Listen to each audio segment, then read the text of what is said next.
Right, so what we're going to go into is we're going to do a short series of videos just running through some key points and overviews of a hang power clean.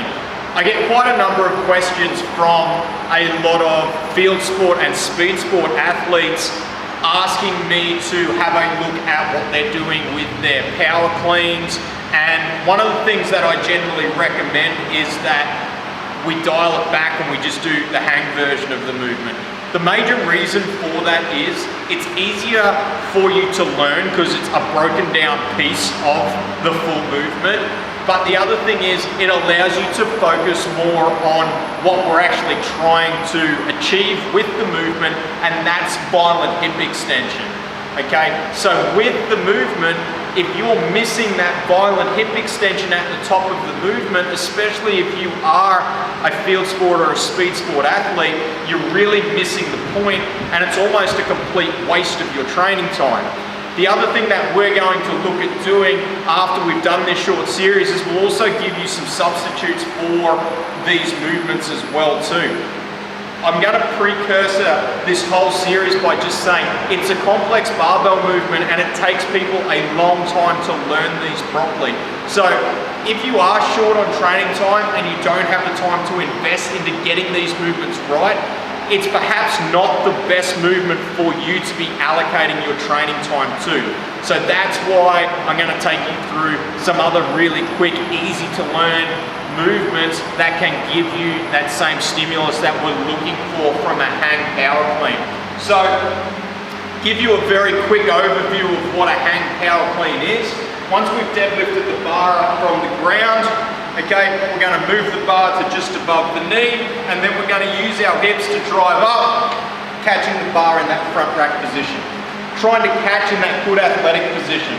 So from here, I'm moving to my step one. I'm going to drive those hips back, bring those shoulders over, really try and utilize those glutes and those hamstrings.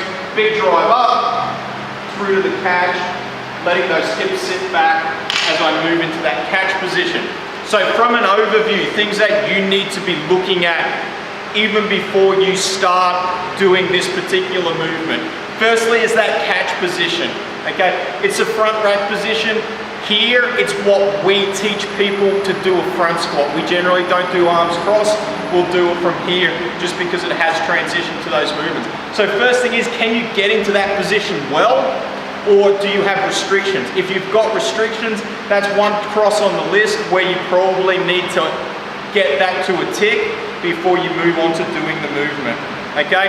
The second thing is, you'll notice that I went through two major positions when I did it.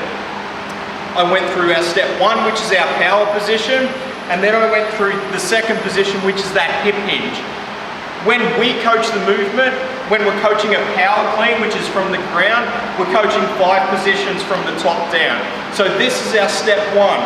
So I would be starting from here, working to get the movement through to the catch position from that step one. Once you've mastered that, then we can move on to step 2 or even step 3. Step 2 for us is mid-thigh, step 3 is above the knee. And then from there, you can start loading the movement up once you've mastered that, and you can really start working from there. That is a super quick overview on the hang power clean. Very, very quick points. The idea is when you do it, make sure you get someone to look over and that you're doing it properly. As I said right at the beginning of the video, if you're not doing it properly, it can be a waste of your training time. There are perhaps some other better substitutes that you can be working on. Next week, we're going to go into a little bit more detail on some common things that I see people do wrong. Enjoy.